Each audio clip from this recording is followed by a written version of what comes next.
Good day. I'm going to give you some factors you can use to distinguish dreams from an astral projection. These aren't all necessarily going to work for you. I don't guarantee that they're going to work, but they seem pretty universal, and I'm hoping that they're going to work out and you can use them to distinguish these two states of being.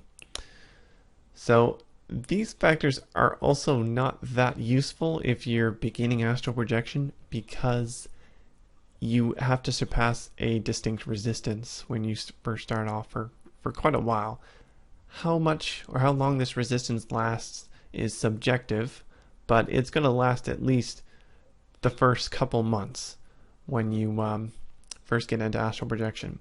And it's very obvious when this resistance starts and ends, and it's going to be obvious when your astral projection starts. But for those of us who've been doing it for a while, these vibrations are very minimal. For me, it's pretty much non-existent. I can phase into the astral plane gradually. It's not like an on-off thing. It's a bit weird. I can phase into it from any state of being, so it's a bit hard to distinguish these two things now. But I have my factors. They help out. So the first factor is dreams feel two-dimensional, like flat imagery, whereas the astral plane has great depth. So even if you have directional input and you're observing the physical universe, you can still feel things behind you, like you have spidey senses. So you're going to feel entities behind you and interesting subtle energies.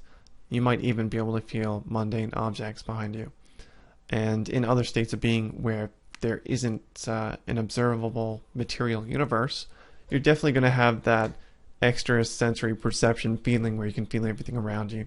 Because a lot of times I feel like I have 360-degree input, like a sphere, like I'm inside of a spherical sensory organ when I'm outside the physical universe. Alright, so the next factor is dreams are mostly random. I don't know if random's the word, but they're mostly meaningless. If you were to reflect on your dreams, it's often just influenced by your fears and desires and your most recent thoughts, which is probably something that you're already aware of and doesn't really have a significant meaning. There are little bits in your dream that are perfectly meaningful, but for the most part, it's going to be meaningless. So the astral plane consists of mostly meaningful experiences. I mean, even if you frolic around in the real-time zone, you're still going to have a meaningful experience because you can observe the physical universe. You might be able to validate that later or something. And the next factor is dreams contain unstable, volatile environments, especially if you're lucid dreaming. The environments that you're within are going to destabilize. So you might drop out of your environment into a void, or your environment might shift into a different scene or scenario, and things might not be very well defined. Whereas in the astral plane, environments are much more stable, much more defined.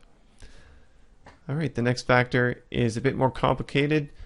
Dreams can have seemingly static details that change when viewed multiple times or in different ways. So both in dreams and the astral projection, text will be easily distorted. So I don't recommend using that as a sub-factor.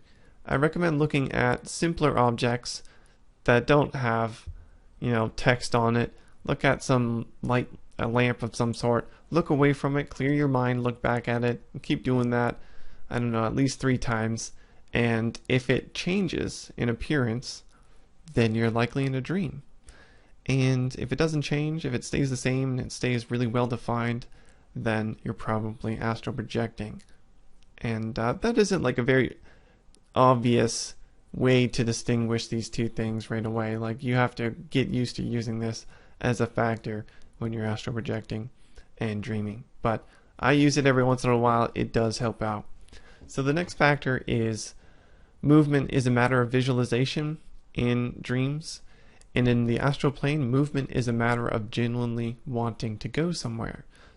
So what I do with this particular factor is that when I feel that I'm astral projecting, I will try to generate imagery around myself intentionally to see if I can engage in a movement. Like if I'm out in outer space, I can generate imagery where stars are flying by, and that will be a movement of some sort. It will result in a movement if I'm in a dream.